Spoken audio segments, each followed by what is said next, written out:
ವಾರದ ವಿಶೇಷ ಈಗ ಬಹಳಷ್ಟು ಜನ ಕರೆ ಮಾಡ್ತಾ ಇದ್ದಾರೆ ಶಾಸ್ತ್ರಿಗಳೇ. ಬೆಂಗಳೂರಿನಿಂದ ಪಾರ್ವತಿ ಅವರು ಕರೆ ಮಾಡಿದ್ದಾರೆ. ನಮಸ್ತೆ ಪಾರ್ವತಿ ಅವರೇ. ನಮಸ್ತೆ ಮೇಡಮ್. ಯಾರ ಬಗ್ಗೆ ಕೇಳಬೇಕಿತ್ತು?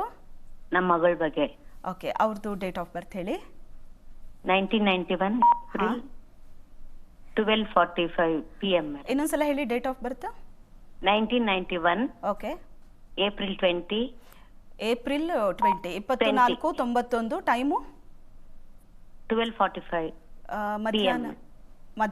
ಓಕೆ, 12:45. ಏನ್ ಪ್ರಶ್ನೆ ಕೇಳಬೇಕಿತ್ತು? ಮಗಳದ್ದು ಸಂತಾನ ಮತ್ತೆ ಅವ್ರದ್ದು ಭವಿಷ್ಯ, ಫ್ಯೂಚರ್ ಬಗ್ಗೆ. ಓಕೆ, ಮಾತಾಡಿ ಶಾಸ್ತ್ರಿಗಳ ಹತ್ರ.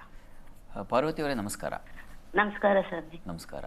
ಈ ಸಂತಾನ ವಿಚಾರವಾಗಿ ಇಬ್ಬರದು ಜಾತಕ ನೋಡಬೇಕು. ನಾನು ಎಷ್ಟೋ ಬಾರಿ ಹೇಳ್ತೀನಿ ಅದನ್ನು. ನಮ್ಮ ಜಾತಕ ಫಲ ಕಾರ್ಯಕ್ರಮದಲ್ಲಿ ಒಂದು ನಂಬರ್ ಬರುತ್ತೆ, ಆ ನಂಬರ್ಗೆ ನೀವು ವಾಟ್ಸಪ್ ಮಾಡಿ ಇಬ್ಬರದು ಅದು ಕಳಿಸ್ತೀನಿ. ಮಗಳ ನೀವು ಹೇಳಿದ್ರೆ ಮುಂದಿನ ಭವಿಷ್ಯ ಹೇಗಿದೆ ಅಂತ ಅದನ್ನು ನೋಡೋಣ. ನೋಡಿ, ಇವರಿಗೆ ಕರ್ಕಟಕ ಲಗ್ನದಲ್ಲಿ ಗುರುವಿದ್ದಾನೆ. ಅದು ತುಂಬ ಬಲಿಷ್ಠವಾದ ಕ್ಷೇತ್ರ ಗುರುವಿಗೆ. ಅಲ್ಲಿ ಲಗ್ನದಲ್ಲಿ ಗುರುವಿದ್ದರೆ ಅದು ಉಚ್ಚಸ್ಥಾನವಾಗಿದ್ದರೆ ಅದನ್ನು ಹಂಸಯೋಗ ಅಂತ ಕರೀತಾರೆ. ಬಹಳ ವಿಶೇಷವಾದದ್ದು, ತುಂಬ ಚೆನ್ನಾಗಿದೆ. ಮತ್ತು ಶುಕ್ರನೂ ತುಂಬ ಚೆನ್ನಾಗಿದ್ದಾನೆ ಲಾಭಸ್ಥಾನದಲ್ಲಿ. ಶನೈಶ್ಚರ ಶಶಿಯೋಗ ಇದೆ. ಹಂಸಯೋಗ ಶಶಿಯೋಗ ಎರಡು ಯೋಗಗಳಿದ್ದಾಗ ಬಹಳ ವಿಶಿಷ್ಟವಾದ ಫಲ ಪಡಿತಾರೆ, ಅದರಲ್ಲಿ ಏನು ಸಂಶಯ ಇಲ್ಲ. ಪ್ರಸ್ತುತ ಶನಿ ದಶೆಯಲ್ಲಿ ಈಗ ಗುರು ಭಕ್ತಿ ನಡೀತಾ ಇದೆ. ಈಗಂತೂ ಕಾಲ ತುಂಬ ಚೆನ್ನಾಗಿದೆ. ಬಹುಶಃ ಈ ಏನು ನೀವು ಅಪೇಕ್ಷೆ ಪಟ್ಟರೋ ಇದು ಉಂಟಾಗಲಿ ಆ ಸಂತಾನದ ಫಲ ಅಂತ, ಅದಕ್ಕೂ ಈಗ ಕಾಲ. ಯಾಕೆಂದರೆ ಗುರು ಸಂತಾನ ಕಾರಕ. ಅವನ ಸಮಯದಲ್ಲಿ ಸ್ವಾಂ ದಶಾ ಗತಮುಪ ಸ್ವಫಲಪ್ರದಾಸಿಹು ಅಂತ ಒಂದು ಮಾತು. ಆಯಾ ದಶಾಭುಕ್ತಿ ಕಾಲಗಳಲ್ಲಿ ಆಯಾ ಫಲ ಅಂತ ಅನುಕೂಲ ಇದೆ. ಅರ್ಧ ಭಾಗದ ಫಲದಲ್ಲಿ ಅನುಕೂಲ ಇದೆ ಅಂತ ಇದೆ. ಹೀಗಾಗಿ ಚೆನ್ನಾಗಿದೆ, ಅವರಿಗೆ ಯೋಚನೆ ಮಾಡಬೇಡಿ, ಒಳ್ಳೆಯದಾಗಲಿ.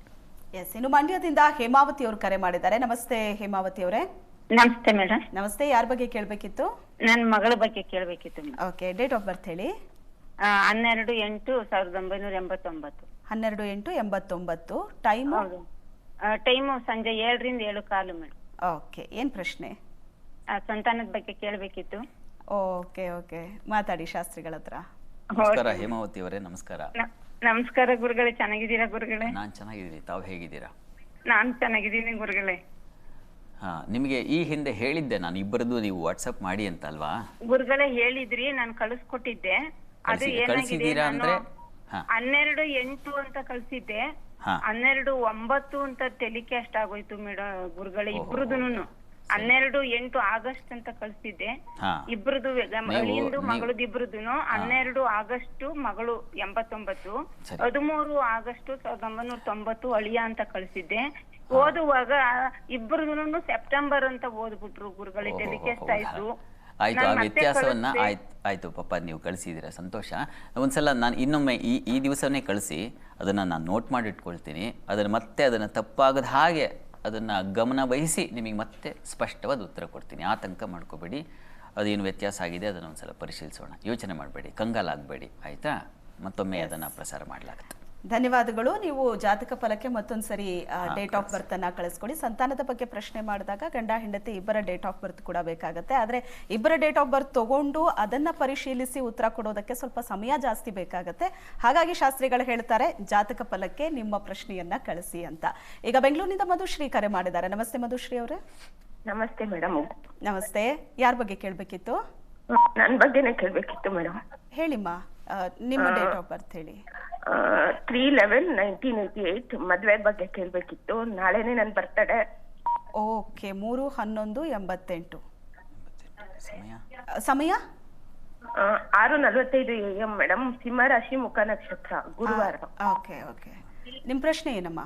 ಅದೇ ವಿವಾಹ, ಮದ್ವೆ ಬಗ್ಗೆ ಕೇಳ್ಬೇಕಿತ್ತು. ಮದುವೆ ಬಗ್ಗೆ ಶಾಸ್ತ್ರಿ. ಮಧುಶ್ರೀ ಅವರೇ ನಮಸ್ಕಾರ. ನಮಸ್ತೆ ಗುರುಗಳೇ. ನಮಸ್ಕಾರ. ಯಾಕೆ ಅಷ್ಟು ಕಂಗಾಲಾಗ್ಬಿಟ್ಟಿದ್ದೀರಾ? ಧಾವಂತಕ್ಕೊಳಗಾಗಿದ್ದೀರಾ ಯಾಕೆ? ಗುರುಗಳೇ, ನಾಳೆನೆ ನನ್ ಬರ್ತಡೆ. 37 ಆಯ್ತು, ಇನ್ನೂ ಮದ್ವೆ ಫಿಕ್ಸ್ ಆಗಿಲ್ಲ. ಯೋಚನೆ ಮಾಡಬೇಡಿ. ನಾನು ಈಗಷ್ಟೇ ಹೇಳಿದ್ನಲ್ಲ ನೋಡಿ, ನಿಮ್ಮದು ತುಲಾ ಲಗ್ನಕ್ಕೆ ಈ ದಿವಸ ಶುಕ್ರನ ಪ್ರವೇಶ ಆಗ್ತಾ ಇದೆ. ಶುಕ್ರ ಮಂಗಳ ಶುಕ್ರಸ್ತಪೋವಾ ತನುನಾಥ ಭಾಂಶ ತ್ರಿಕೋಣ ಮಾಯಾತಿ ತದಾ ವಿವಾಹ. ಯಾವಾಗ ವಿವಾಹ ಅನ್ನೋ ಪ್ರಶ್ನೆಗೆ ಶಾಸ್ತ್ರಕಾರರೇ ಉತ್ತರ ಕೊಡ್ತಾರೆ, ಶುಕ್ರನಿಂದ ಅನುಕೂಲ ಆಗುತ್ತೆ ಅಂತ. ನೋಡಿಪ್ಪ, ನಿಮ್ಮ ಲಗ್ನಕ್ಕೆ ಶುಕ್ರ ಬರ್ತಾ ಇದ್ದಾನೆ ಅಂದರೆ ಅದು ಈ ವಿವಾಹ ಮಂಗಲ ಭಾಗ್ಯವನ್ನು ಖಂಡಿತ ಅವನು ತಂದು ಕೊಡ್ತಾನೆ. ಹೀಗಾಗಿ ಆತಂಕ ಮಾಡ್ಕೋಬೇಡಿ. ಕಂಗಾಲಾಗಿ ಕಣ್ಣೀರಿಡುವ ಅವಶ್ಯಕತೆ ಖಂಡಿತ ಇಲ್ಲ. ಈ ದಿವಸದಿಂದ ನಿಮ್ಮ ಅದೃಷ್ಟವಶಾತ್ ನೋಡಿ ಈ ದಿವಸ ಕಾಲು ಸಿಕ್ಕಿದೆ ನಿಮಗೆ. ಈ ದಿವಸ ಶುಕ್ರನ ಪ್ರವೇಶ, ಇದೆಲ್ಲ ಏನು ಗೊತ್ತಾ, ಶುಭ ಸೂಚನೆ ಅಂತ, ಇದನ್ನು ಶುಭ ಶಕುನ ಅಂತ ಕರೀತಾರೆ. ಹೀಗಾಗಿ ಇವುಗಳ ಬಲದ ಮೇಲೆ ಮನಸ್ಸಿಗೆ ಒಂದು ದೃಢ ಆ ಒಂದು ಬಲ ಬರುತ್ತೆ. ಹೀಗಾಗಿ ಆತಂಕ ಮಾಡ್ಕೋಬೇಡಿ, ಖಂಡಿತ ನಿಮಗೆ ಇದೆ. ವಿವಾಹದ ಫಲ ಖಂಡಿತ ಇದೆ, ಆತಂಕ ಮಾಡ್ಕೋಬೇಡಿ. ಪ್ರಸ್ತುತ ಕಾಲ ನಿಮಗೆ ಈಗ ಚಂದ್ರದಶೆಯಲ್ಲಿ ನಡೀತಾ ಇರತಕ್ಕಂಥದ್ದು, ಈಗ ಬುಧನ ಕಾಲ ನಡೀತಾ ಇದೆ, ತೊಂದರೆ ಇಲ್ಲ. ಆತ ಭಾಗ್ಯಾಧಿಪತಿ, ಅವನು ಕೂಡ ಲಗ್ನದಲ್ಲಿದ್ದಾನೆ ನಿಮಗೆ. ಹೀಗಾಗಿ ಯೋಚನೆ ಮಾಡಬೇಡಿ. ಈ ದಿವಸ ತುಳಸಿ ಪ್ರಾರ್ಥನೆ, ಈ ದಿವಸ ನೀವು ಮನೆ ಮುಂದೆ ಆ ತುಳಸಿ ಹಾಗೂ ಕೃಷ್ಣನ ಪ್ರಾರ್ಥನೆಯನ್ನು ಮಾಡಿಕೊಳ್ಳಿ. ನನಗನ್ಸುತ್ತೆ ಬಹುಶಃ ನಿಮ್ಮ ಜಾತಕ ಇವುಗಳೆಲ್ಲ ಬಲ ನೋಡಿದ ಮೇಲೆ ಮುಂದಿನ ಜೂನ್ ವೇಳೆಗೆ ವಿವಾಹ ಸಾಧ್ಯತೆ ಹೆಚ್ಚಾಗಿ. ಒಳ್ಳೆಯದ. ಎಸ್, ಧನ್ಯವಾದಗಳು ಮಧುಶ್ರೀ ಅವರೇ. ನಾಳೆ ಅವರು ಹುಟ್ಟಿದ ಹಬ್ಬ, ಆದರೆ ಅವರು ಎಷ್ಟು ಕಣ್ಣೀರು ಹಾಕ್ತಿದ್ರು ಅಂದರೆ ಅವರಿಗೆ ಹುಟ್ಟುಹಬ್ಬಕ್ಕೆ ವಿಶ್ ಮಾಡಬೇಕೋ ಬೇಡವೋ ಗೊತ್ತಾಗಲಿಲ್ಲ. ಅವರಿಗೆ ನಾಳೆ ಶುಭಾಶಯ ಈ ದಿವಸವೇ ತಿಳಿಸಬೇಕು, ಮುನ್ನ ಶುಭಾಶಯಗಳು. ಮತ್ತು ಅವರಿಗೆ ಮುಖ್ಯವಾಗಿ ಬೇಕಾಗಿರೋದು ಆ ಕಣ್ಣೀರು ಒರೆಸುವಂಥ ಪರಿಹಾರದ ಕಡೆಗೆ. ಹಾಗಾಗಿ ನೇರ ನಾವು ಪರಿಹಾರಕ್ಕೆ ಹೋಗಬೇಕು. ಎಸ್, ಹುಟ್ಟಿದ ಹಬ್ಬದ ದಿನ, ಹಾಗಾಗಿ ಅದನ್ನ ಖುಷಿ ಪಡಿ, ಎಂಜಾಯ್ ಮಾಡಿ, ಕಣ್ಣೀರು ಹಾಕ್ಬಿಡಿ, ಎಲ್ಲ ಒಳ್ಳೇದಾಗುತ್ತೆ ಅಂತ ಹೇಳ್ತಾ